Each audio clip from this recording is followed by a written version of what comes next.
Hi, welcome back for another super exciting episode of Analyze Scripts because we have a big wig here today, okay? You might call her a medfluencer. I have recently learned about this term. Medfluence. Have you heard about this term? We have Dr. Z here, Dr. Jaime Zuckerman. She is a licensed clinical psychologist and national expert in narcissistic abuse. She is a highly sought after relationship coach for those experiencing narcissistic abuse, as well as the sole owner and founder of the Z Group, a private therapy practice specializing in anxiety, depression, and complex relationship dynamics. She's also the author of 2 interactive workbooks.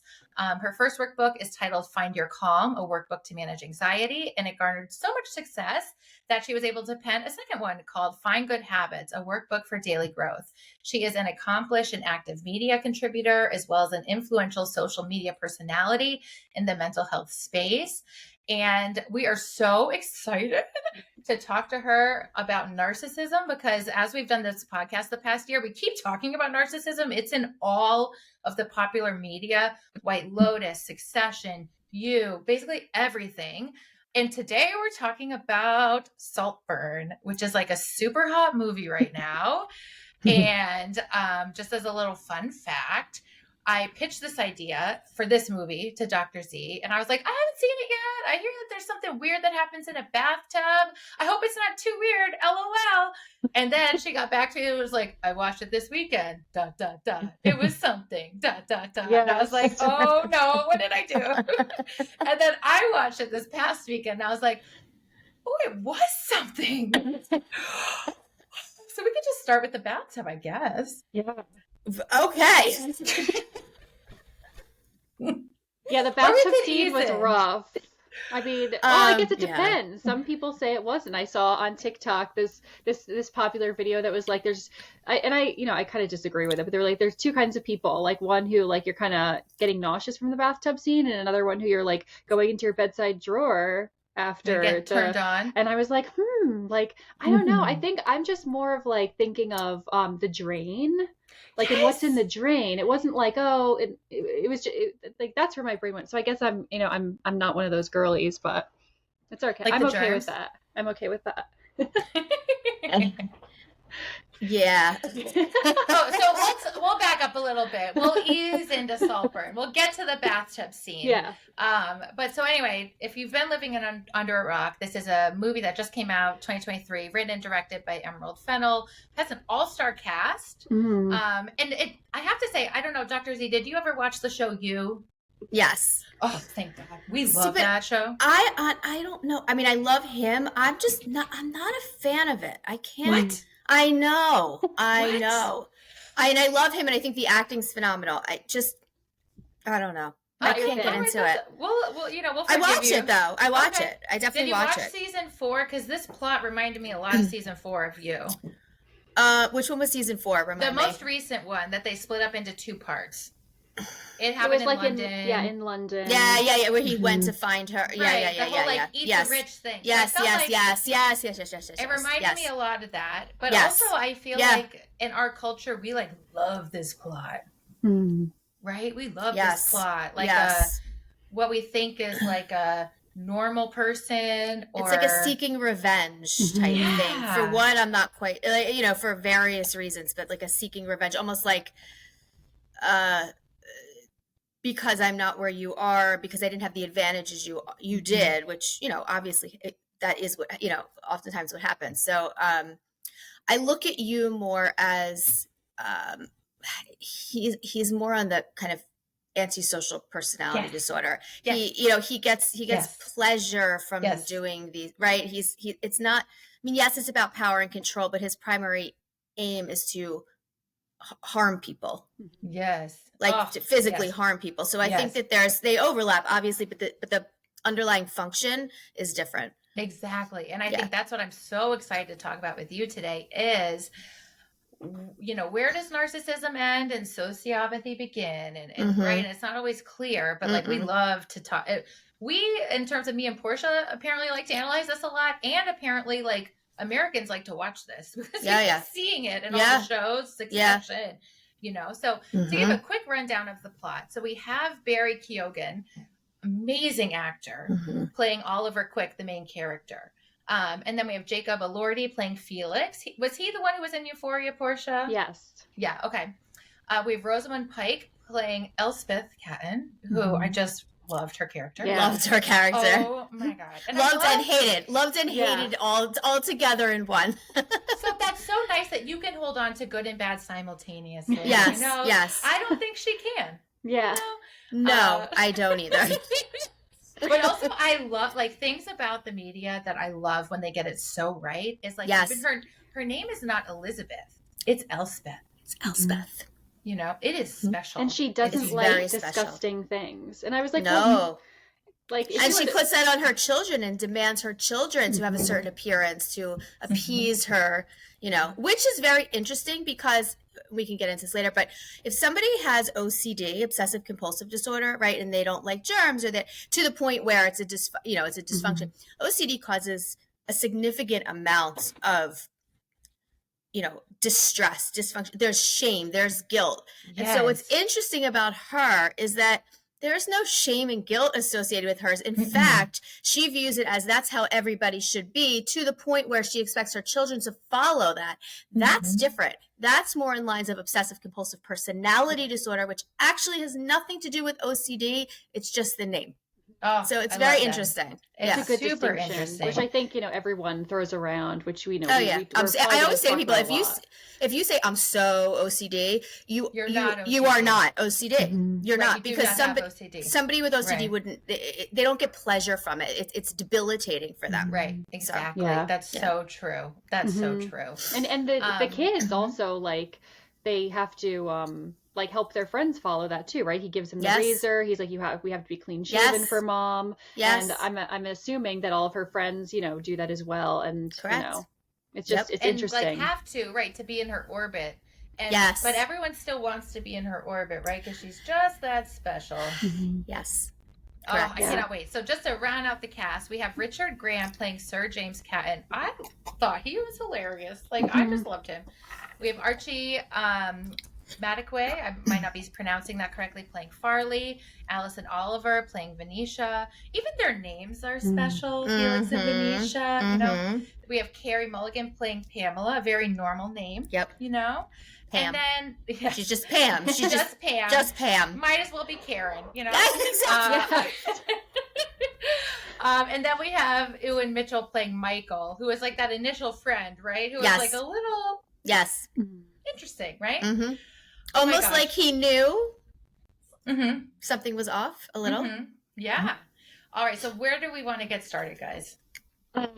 You tell me. Why don't we start with like the college experience and like, you know, how they met and just like, you know, Farleigh's mean behavior and self-importance and all of that stuff. Because I think the college part until the end, and I really didn't see, I only saw the like crazy scene spoilers, like, oh, the bathtub and then like the grave, but I didn't know the story. So the college seemed so normal, like, oh, this poor kid who, like, you know, doesn't have a lot of friends. He's at Oxford, probably on scholarship, you know, like his clothes are not that nice. And he meets this friend who like kind of suits him. Like they're both like, you know, really intelligent, like school's really important, and they see the cool kids over there. Like it feels so normal. Yeah. And then the bike scene, you know, and I think we'll probably go back and forth with like, you know, the timetable, just because I think to me, learning that Oliver manipulated the bike scene was so shocking to me. That I feel like I pegged him.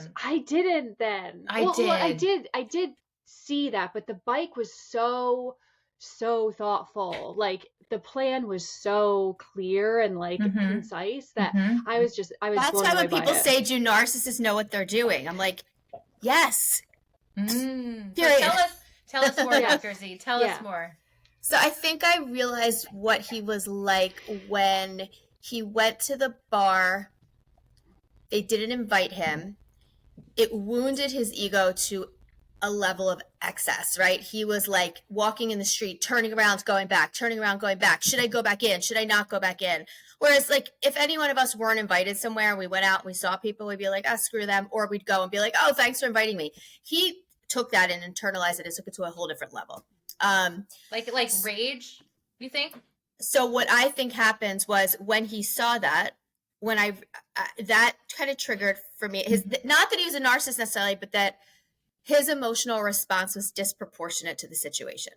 And anytime you see that, is it's just an indicator that something's not aligned. Like, even for myself, if my reaction to something is larger than the situation, I know I'm probably responding there might to be that a deeper wound. plus something else. Exactly. Yeah, exactly. Like, I could have had an argument with somebody the night before that really upset me, so I snapped because my kid left their jacket on the floor, something like that. Right. So it was when the girlfriends or whoever Felix one of the girls, one of the girls, and he slept with her. And I knew when he said, like, do you want me to have alcohol? I was kind of like, oh. And he took her upstairs, and that was it. And she was doing it because she was jealous, because she wanted to make him jealous. And she actually said that. Right. I know. And his response, that's what solidified it me. His response was, I don't even think it's going to register. And I was like, oh. And he did that on purpose. That's what I realized. Because one, if he was that passive and meek and of a person and that insecure, he never would have done that. Right. He's so trying to get liked and fit in. That's the last thing he would have done. Right. Do you think he was trying to get liked and fit in, or like get one over on Felix, or get back at him? No, I think, I think none of the above. Okay. I think that he didn't consider Felix at all, which is why his response is, I don't think it's going to register at all, because he just assumes he feels that way. Everybody feels that way. It's just, she's just an object, right? Okay. Like he's not considering anybody else's feelings. I see. Because if he wanted to get, like, if I'm him and I like want to have sex with her, I would be like, oh yeah, totally. You know what I mean? Like, like he'll care, like, because I want to get my need met, and maybe that's so messed up. But like, the fact that he said that was such in opposition to what like a typical person in that situation would do to or it'd be like, we can't tell him what's happening. Please don't tell him. That wasn't even there. It was a weird thing to say. Mm-hmm. Yeah, I also feel like it was a weird thing to say, especially because then he's not getting laid, so he's not like doing himself a favor there. Correct. But I also wondered if he pegged Felix, and if he, like, I think he was right. Like, I think if they had slept together, I don't know if it would have registered for Felix. I don't think Felix really cares. I think the girl cares, right? So I was like, is he sort of, like, he's seeing Felix for who he is, but it doesn't have the social awareness not to know not to say it, I don't think so. You don't? I really don't. Now, I don't know if the first time I saw it, if that was exactly, but now that I know the rest of the movie, I don't think he gave a shit either way. I really don't. I think he gave a shit about her, Felix, I think he looked at her as an object. Like, Felix didn't want you, and so whatever, I'm just, why not, kind of thing. I see. So I wonder why Felix, like, why him? I mean, I think so. Here's a myth that a lot of people have about narcissists and relationships. There's a lot of times narcissists, it's not a matter of sexual preference. It's a matter of control and power. So oftentimes narcissists, they don't, in romantic relationships, you hear this a lot, and people don't really talk about it that much. Sometimes when you're talking about sex, like intimate, they're not that they're intimate, but sexual relations, because they look at people as objects, sometimes the male, female, that's like not there. Doesn't really matter. Yeah. Mm-mm. So I think with Felix, and this, again, a myth that a lot of people have about narcissists, is that narcissists routinely go for or are attracted to, drawn to people who have no backbone, people who are, kind of meek, that have no opinions, that are people pleasers. And it's not really always the case. And it's more not the case than, so Felix was this tall, handsome, ethereal. Everybody wanted to be around him, ethereal. And you hear him talk in the beginning. Everybody wanted to be around him. The girls, the guys, everybody loved him. So he describes him like that. Narcissists are routinely drawn to people who are attractive, successful, wealthy, in the limelight, because they want to be that in that world, right? And they want to, and you see that all throughout the movie with with Oliver. They want that, but the most important thing is that not only do they want that, but if a narcissist goes for somebody who's very meek and very, people pleaser, low self-esteem, there's nothing to break down for them. There's no supply they get from that. Oh, I just got chills. Yeah. So if you go for someone that's like a Felix, there's so much room to knock them down and take credit for that knockdown.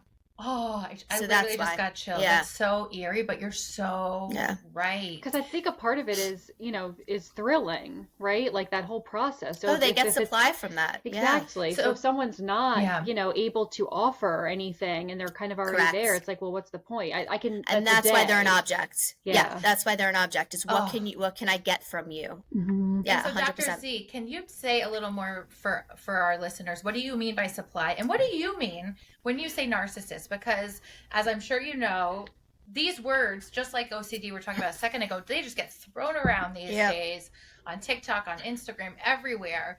And it's not someone taking a lot of selfies, So it's a little different, So how would you describe it? And how would you describe that supply? Because that's going to be really important as we keep talking. Yeah. So supply is just another way to say, what a narcissist is getting from a person at any given moment. And that can look like, do I have access to your thoughts right now? Do I have access to your emotions? Am I responsible for changing your emotions right now? Are you thinking about me even if I'm not present? Am I able to get you to change your behavior because of something I did? So it's basically really what I'm able to get from somebody in that moment. And when I no longer can get that from you, I move on to somebody else. If or if you've got nothing left to give me, if I have sucked you dry, I move on to the next. And you see that in the movie. Yes. He knocks down every person and just moves on to the next. And, with narcissists accumulate people like objects. And what they'll do is they kind of leave them on the shelf. And when they're bored with one, they put it back up on the shelf. They take another one down, and they always have these people in their orbit constantly. So even though you may be done with a narcissist, they still continue to view you as they own you. You're part of their orbit.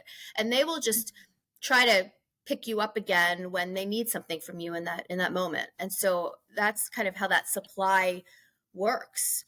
I think of it as like a fuel pump, right? So if you're a car going to a gas station, you get all the gas from the one pump.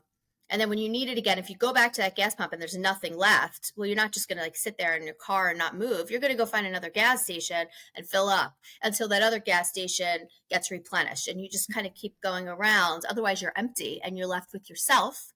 And narcissists cannot do that because there's so much shame and guilt and they hate themselves. And so they're constantly taking from other people to get that fill to use as kind of like a barrier between themselves and experiencing it. Right. Something we've talked about before in a lot of prior episodes is about how people with legitimate narcissistic traits or narcissistic personality disorder really lack that ability to maintain a true sense of their self, right? So they're constantly relying on that supply or on that, external input to like fill themselves. Like they can't do it on their own. And the same thing with like their object relations, like you're talking about, they can't tolerate holding on to good and bad parts of themselves. They have to be all good at all costs, no matter what. And that's where we start seeing the projection, the deflection, all of this, the icky stuff. Yes. And it's just like, if you're in their way, like just wait for it. If you're in their way, you're kind of just a casualty. I mean, if you're in their way, and again, this is one of the differences I think between somebody like in a you, right? The character in you is that people often, I know this is going to sound weird, but oftentimes a narcissist's priority isn't to deliberately like hurt somebody, but it's to gain power and control at any given moment. And however they need to do that, they're going to do that. And if it's you're in their way and they need to hurt you in order to get that power and control, that's what they're going to do. Right. And they don't care. So if they need power and control and you're the object, they're going to do whatever they can to get power and control over you. And if they hurt you or you get upset or you get affected by that, well, that's your problem. They didn't do anything wrong. And that's where the gaslighting comes in, right? Correct. That's where the denial, that's where all of it and they know they're doing it. I mean, they know. They do? Oh, yeah. You think always? I think that the only times they don't know that they're doing it is because it's such a habitual pattern that they're doing it habitually. But here's the difference. Like, let's say, it's interesting. So I have a few patients who, upon initial evaluation, right, they definitely demonstrated narcissistic tendencies. And I'm like, okay. And narcissists don't stay in therapy, right? So they'll go for a session because they have to, or it's court mandated, or whatever the case may be. They don't stay. No. And so what you end up seeing is either somebody who's a narcissist or somebody who demonstrates narcissistic qualities because they were raised by a narcissist or because they were raised in a toxic situation, but that doesn't mean they're a narcissist. And the difference is when these patterns are brought to their attention, and when you work with them and realize you're hurting other people that you're supposed to care about, and they're like, I don't want to hurt other people. I oh my God, I didn't realize I do this, and they work to change it because they don't want to be like that. They don't want to hurt the other people. Whereas a narcissist, a true narcissist, they don't care. Yeah. So they're not even going to still be there to hear you say that to them. Correct. That's right. They'll get mad at your late fee. They'll get mad. Exactly. And so when that's 100% when they cancel, they'll be like, I'm not. How could they charge? Like. So the point is that somebody who is a narcissist, when it's brought to their attention, the harm that they're causing, their response isn't, oh, I didn't realize I wasn't aware of that. They know exactly what they're doing because there's no motivation to change. Right. They don't, it's not going to happen. And so, yes, they know what they're doing. Because as Portia said, the bike scene, how can you tell me you don't know what he's doing? Of course he knows. The whole thing he knew what he was doing, right? It was all plotted. All of it. All planned. And that's where I start to wonder, right? I'm going to say this, and I hope this doesn't come across as weird, but I guess like in my neurotic mind, I'm kind of like, God, how freeing to just like be able to do whatever the hell you want. Just not care. I'm always like, I was like, oh no, like, I'm just like, I kind of am like, and I will say, like, when you encounter people like this in your life or with patients, like, I have treated a few people with NPD, and they talk about these like arguments they have, and there's a part of me that's like, I wish I could do. Wow, not really, but I'm just like, but I understand what you're saying, and I think the key difference between what you're saying and what a narcissist would do is that you talk about the freedom, because I know exactly what you mean, the freedom to just say and do like what's on your mind. The difference is that that's more of being like kind of just being able to say what's on your mind with no repercussions. The difference between what you're talking about is you don't mean, if I want to be the first one in line at Target when they release the Valentine's Day Stanley mugs or whatever they were, right? That,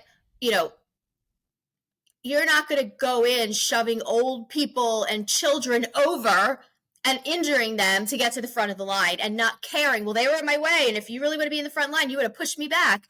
Yeah. Oh, yeah. Right. No, I would not do that. Right. Exactly. Correct. So that's the difference, right? Like, you don't wish you could do that. You mean I wish I could just say what's on my mind and not overanalyze. Exactly. You don't want to worry. And a lot of characters that we talked about. It's official. I'm not a narcissist. You're not a narcissist. No, it's official. All the celebrations all across the board. Katrina, I think that Dr. Z just said something that is we talk about a lot on this podcast of like the uber rich and like these environments that create narcissistic traits that don't necessarily mean you have narcissistic personality disorder. And I think if I'm like, ranking people in this movie, it's like I could see, on paper, like Felix, Venetia, Elspeth, Sir James, Farleigh, like they all have some traits of entitlement. 100%. They all have these traits, but like I think a lot of them aren't, true and, have NPD. It's a function of their environment. Exactly. Like Felix. I feel like Felix really demonstrates that. He's just walking through his the castle like, oh, here's the library, here's a... Yes. But he has a sense of morality. We see that come up. He has a moral compass. Right. Yes. Exactly. And I even think that the mom, I love her. I think that she's a product of that just next level wealth and that entitlement. I don't think she's even aware of how disconnected from reality she is. And I think that if taken out of her bubble, I think she wouldn't be able to function. Right. Whereas a narcissist, if taken out of their bubble, they'll adapt. Oh. And we see him do that, right? We see him like, you know, immediately kind of be this person who I wouldn't blink twice at if I was at his birthday party. I'd be like, oh yeah, who is he? Is he this like, you know, sir whatever from this other, you know, country? But his scene with Venetia when he and her have, you know, a sexual moment, and he is like telling her, right, you're not going to throw up anymore, right? Like he's all of a sudden he's like, that creeps me out. That creeps me out more than the blood. I'll tell you why.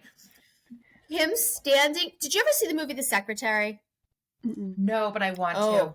Okay, we got to cover that portion. So I hate even bringing this up. I watched the documentary on Armie Hammer. I don't know if you guys have watched that. Not yet. No. Talk about intergenerational narcissistic personality disorder. Holy crap! Like the most disturbing family I've probably. That's saying a lot coming from you. So Armie Hammer was talking about his many girlfriends or whatever they were talking about how he's obsessed with this movie, The Secretary, and I was like, of course he is. Like, so in the movie The Secretary, with James Spader, who was like one of my like this. I'm gonna age myself, but like he is just so. Anyway, not now, but he was. So he would dictate to her what she was allowed to eat and what she wasn't allowed to eat. That you're going to eat 1 pea for dinner.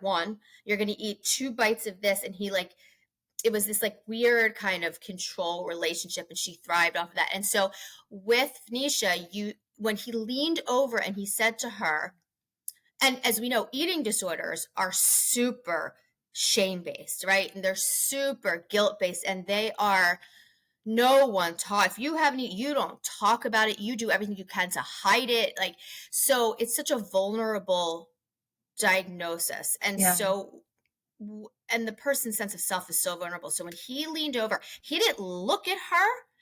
He went behind her ear and leaned over and was like, you're not going to throw up anymore. Almost like, I know the dirty parts of you. Yeah. And continued with that dirty parts of you through the sexual, like through that part of it. And the whole thing was dirty, and it wasn't like kinky. It was different. It wasn't like, okay, different. Like we're going to be intimate. I have my period. I don't care. It's fine. Like we've been together. It's natural. That was not this. Right. This was like, I'm going to, this sounds really, and this is where the Armie Hammer piece comes in. I don't want to give it away why it's connected, but it's almost like, I'm going to like consume you. I'm going to like you're mine. Oh, like such a degree like of ownership. A moth. And also like later than we see. That was the best description. And you see the way he was with Venetia is kind of how I look at the bathtub scene. Like I'm going to consume you. Right. Yeah, right. Literally. Until there's literally nothing left of you. And then I move on to the next one, right? Including your bodily fluids. Yeah. Literally, right? I'm going to consume you. In such a like concrete way. I'm going to that's own my you. question is, I felt like I saw a lot of sociopathic traits in him too. Did you not? Do you not so think it's a fine line with him because it's a fine line with him because if you think about it, he didn't, at least that we know of from what we saw, like I am giving major spoilers. Like he put the blade on the side of the bathtub, right? Yes. He gave Felix the alcohol. Like he did things. He ripped out the breathing tube. Right. Like so that one I want to hold. That one's a little bit different. I want to shelve that one for a second. But the two that we saw prior to that, he broke them down so much. And you'll hear people you'll hear people say this all the time, and it's so upsetting to me. And I have so many patients that have said this to me over the years. He wouldn't technically have been done with me until I killed myself. Oh, gosh. And so if you think about it, they break you down so systematically, which is, yes, they know what they're doing because they break you down so systematically until you hit a point where you have literally no self-identity. You are a shell. And so a lot of times that's where the suicide comes into play. And so it's almost like they're not done with you until they fully can control you. And what's the ultimate form of control? Like, death, I'm gonna right? take your life, right? Without taking your life, literally. Right. And so that's what you see. I'm gonna make you do it. It's again like you're always the bad one. I'm going to control. And I'm how much more fuel could somebody get from saying, like, thinking I've controlled you to the point where I made you kill yourself. Like, but right? why do they want that? Why? Because it's the ultimate form of control. Like, listen, you can control what I eat. You can control what I wear. You control this. But to control whether I choose to live or die, like, that's a shitload of power. But, like, I don't want that control. You know, like, no, well, you're not a narcissist. Well, good. Keep saying it. Keep telling me that. But, like, I don't get that. That's a good thing. Okay. That's a good thing. Really... They look at it as they are more of a human. They are more alive the more power and control that they have. It fills them up. And so that's what I think my own opinion we see with you know, with Venetia and with Felix. Now with the mom, the pulling out of the breathing tube, to me, I mean, that's it's interesting because you can look at that from two standpoints. You can look at it as like mercy killing in a way, right? Like I don't know if you do it with such good flair. for you. Well, okay, so here's where it comes in, right? So we know when people are on hospice or people are on life support and you, quote, pull the plug or you take them off because there's no brain activity, and even if they did come, like, what kind of life, right? Or they'll stop breathing on their own in a couple minutes, and so you give them morphine, you make them comfortable, and you take them off the breathing. I mean, that's right. Yeah, unfortunately, what happens. Right. And I, as a physician, you know, I have been involved in those situations in the ICU and can say, beyond a shadow of a doubt, we don't do that with such flair. No, of course not. No, it's horrific. It's horrific. And so it's standing over her, straddling her, you know. So this is where the line from empathic care as a physician and, you know, and narcissistic personality disorder and antisocial personality disorder, kind of those two things start to blur. And here's why. Technically, he didn't do anything wrong. She was never going to wake up. She was brain dead, most likely. She couldn't breathe on her own. So he did her a favor. He's the good one in this. He always is. Now, if we look at it from the narcissist point of view, look at his behavior that he did. He ripped it out with such force.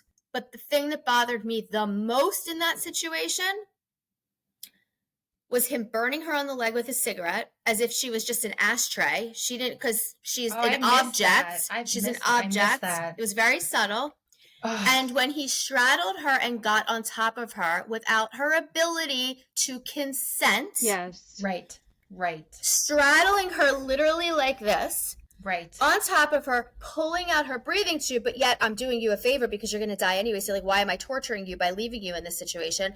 And pulled it out with such force and such dramatic. It was a very long tube. Yes, it was. And he did it with such, in his mind, like poetically almost. It was the end to his story that he spun. Yes. And it was a dramatic ending. And he was the hero in it. And so that's where the narcissistic personality disorder comes into play, is that it was the last bit of control and power over that family. And he went out with a bang. You know, and so that's, I think, again, the ultimate form of control. He's like straddling her. She can't move. She's totally defenseless. I have every control over you, and I'm going to take the last bit of you. I'm going to take the life out of you. Your breath. Yeah. Your breath. I'm going to control it.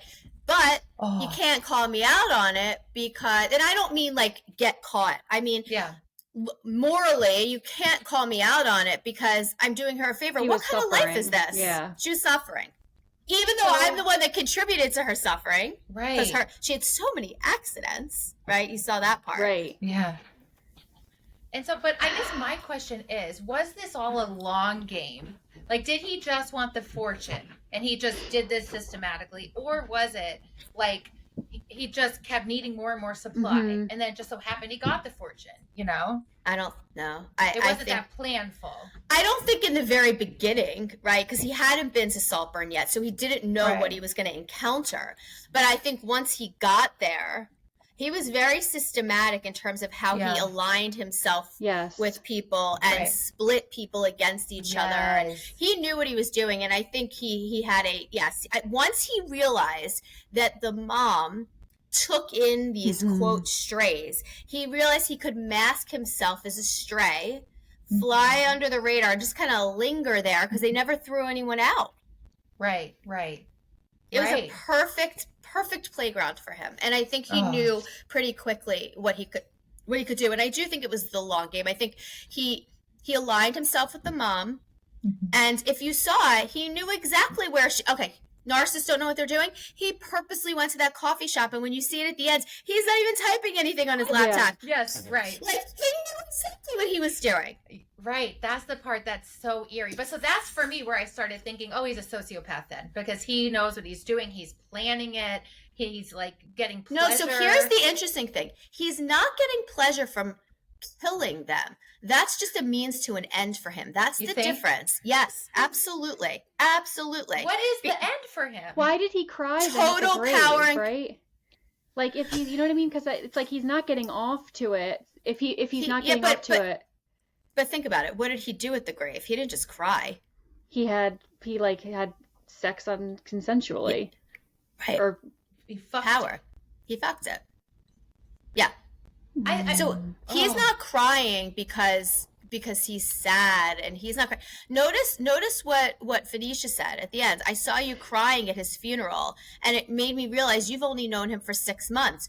He's crying because he's at a funeral. He must cry so that he looks like he's grieving.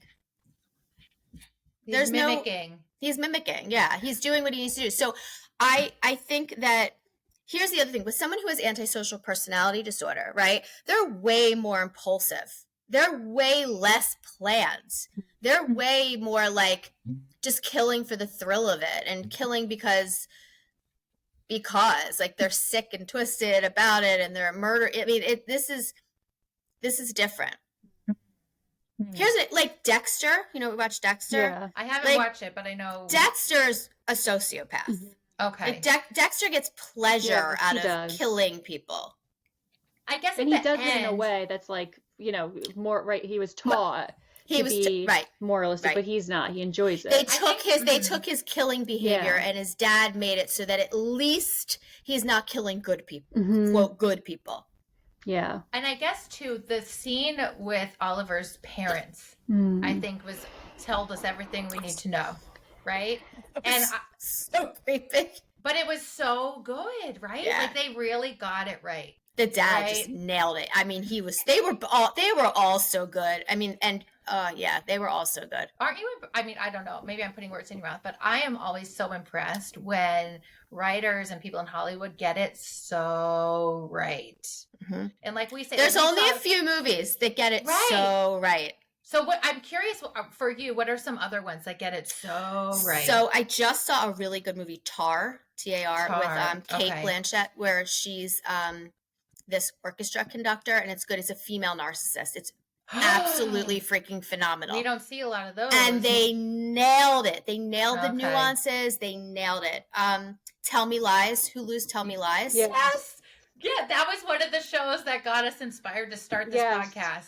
So good. Right? That one really nailed it. White Oleander. This is like an older one. White Oleander with Michelle Pfeiffer. Yes. Female narcissist. And then Sleeping with the Enemy. Okay, I'm writing with all Julia these down. Roberts. That is her husband, textbook narcissist. And then Enough with Jennifer Lopez. Yes. Probably not many people, but that is similar to Sleeping with the Enemy.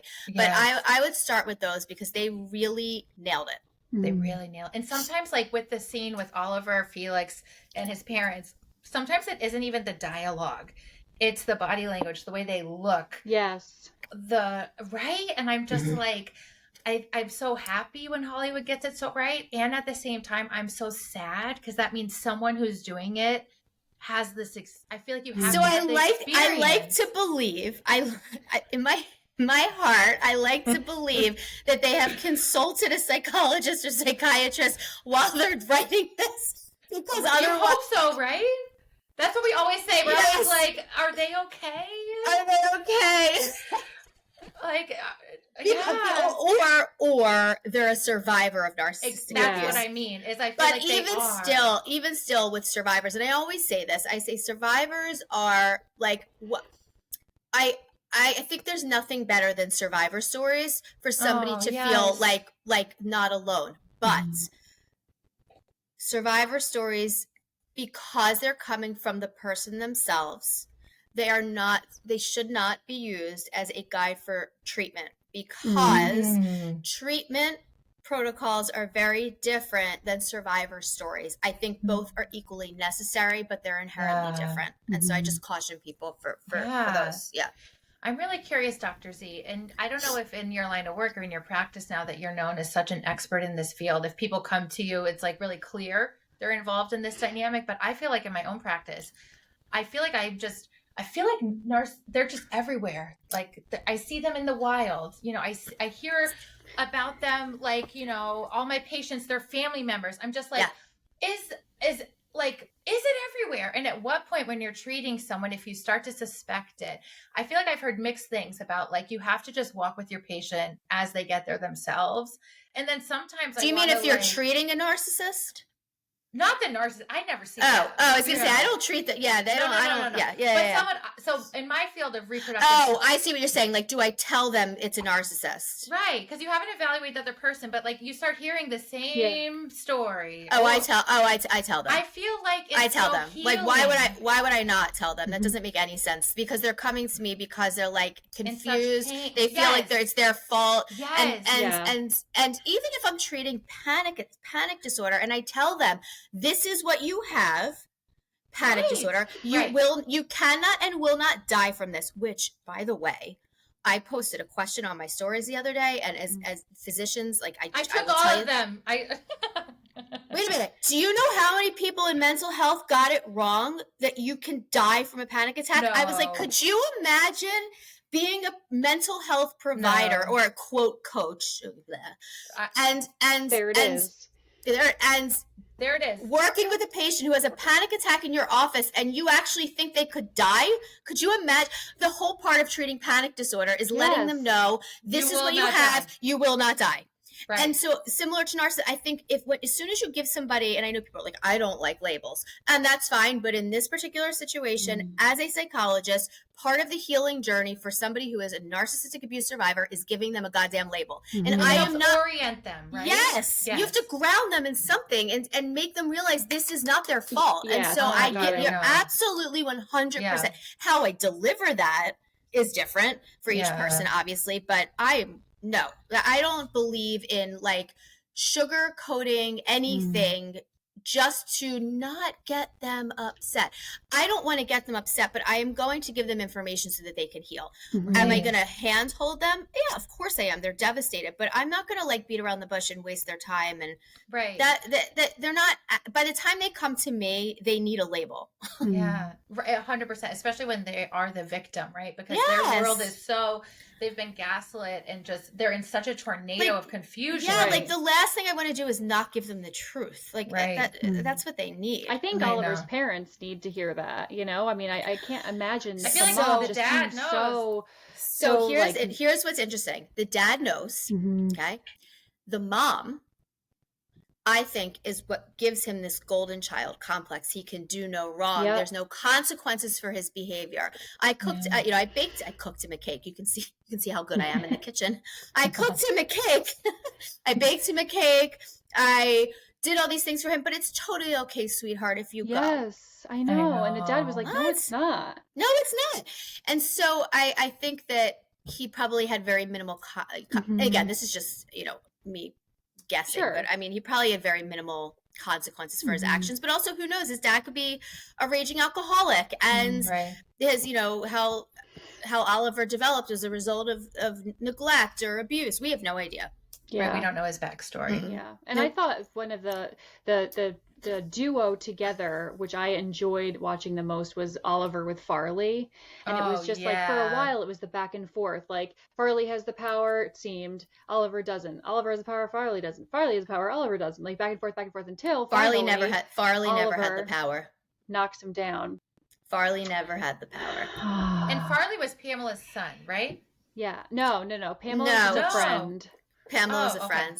Okay. So Farleigh, Farleigh never had the power because Oliver knew the whole time what that dynamic was.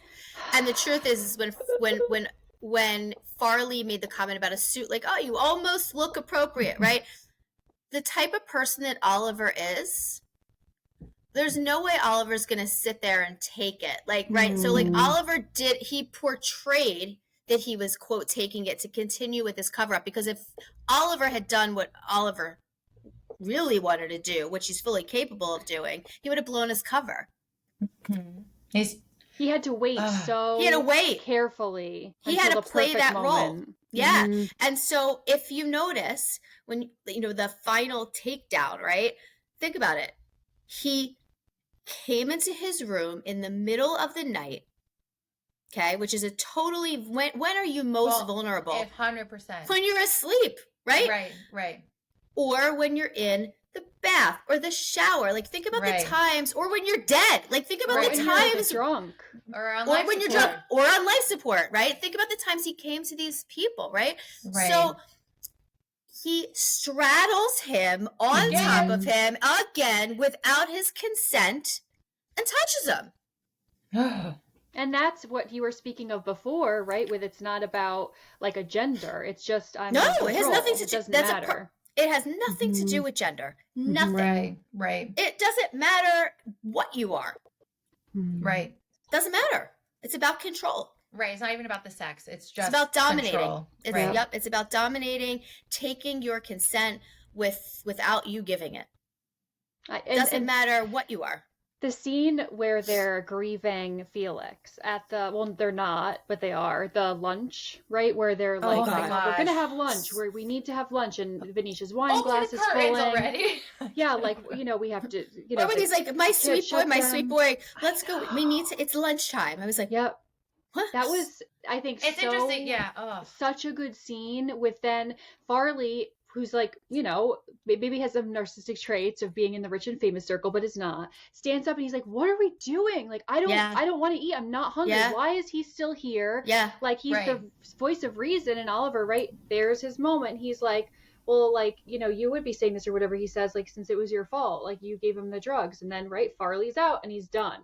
Yep. But it's just like, Farleigh's so desperately trying to pull off the wool and being like, what's happening here? But here's the thing. When it comes to a narcissist who has affected every single person in their orbit, right? You will never win at a narcissist game. Never. Because you don't think like one. Right? So you're never going to win. And so the best thing to do is to drop the rope, drop the struggle, and exit the situation, disengage. But you don't know that unless you are in therapy. You don't know that unless you're educated on the topic, which is why we do what we do. Right. And so that's what ends up happening. You can't convince people. They don't see them like that. Yeah. And so would you say that Oliver is what we call a malignant narcissist? Or would you say like all narcissists, pathological narcissists, are capable of destruction like this? It just might look different given the situation. I don't think he's malignant. I think he's more of a kind of behind the scenes, like covert. Yeah, but even covert, which I don't even want to get into, it's so complicated. Covert doesn't necessarily mean like, for the sake of this, yes. For the sake of this, yes. Like, this is all people need to know is that a covert, they're very good at, and this is again, when I say you really don't think they know what they're doing. So you as soon as they come home, they're like a total monster to you, screaming, freaking out, abusing you, sexually abusing you, manipulating you, gaslighting you. But at 8:00, you have your son's back to school night. So after they're done mentally abusing you at 7:45, you get in the car with them. They drive like a total madman to school.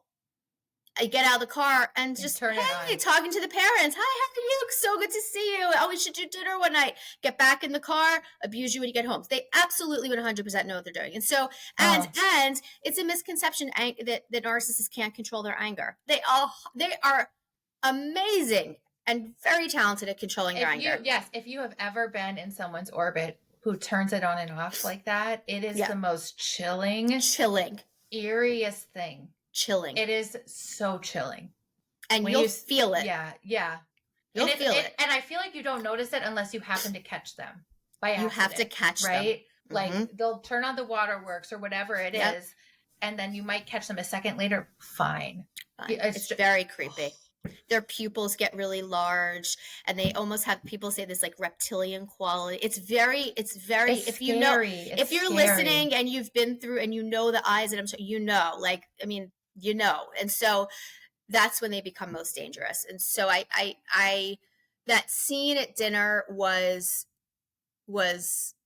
really, it just showed you how over controlled that family was. And listen, I think part of that is cultural, right? That like, you know, and the other piece of it too is, if you think about today, let's say, like if you think about the influencer world and social media, and like, you know, I mean, like, listen, I love Kim Kardashian. I love the Kardashians. I'm like fascinated by them, right? But I don't know them. I've never met them, right? Like, what do you love about them, right? And so it's more about like, you're just so like drawn to this world that they've created, like so what, like it's so, and it's, as a psychologist, it's fascinating because, you know, it's just, and what I think is that social media is a playground for narcissists, right? And it's a playground to get that fuel. But I also simultaneously think it allows for these worlds where people can kind of morph into this, like,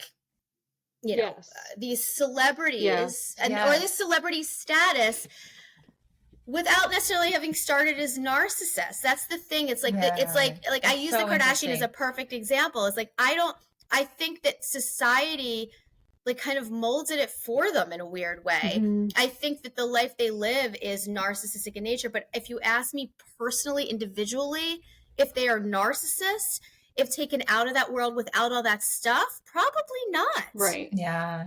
Truly. It's so interesting. And I know people are going to disagree with me and all that, and that's totally fine. Okay. But I think it's a perfect example of how the world today and social media and easy access to everything creates this thing, and then they are like you're living in it constantly. So it's no wonder you detach from reality. You can't help it, right? It's almost like not their fault. I don't know. We talked about this a lot in our episodes about Succession. I don't know if you watched that show. It's so good. I love that show.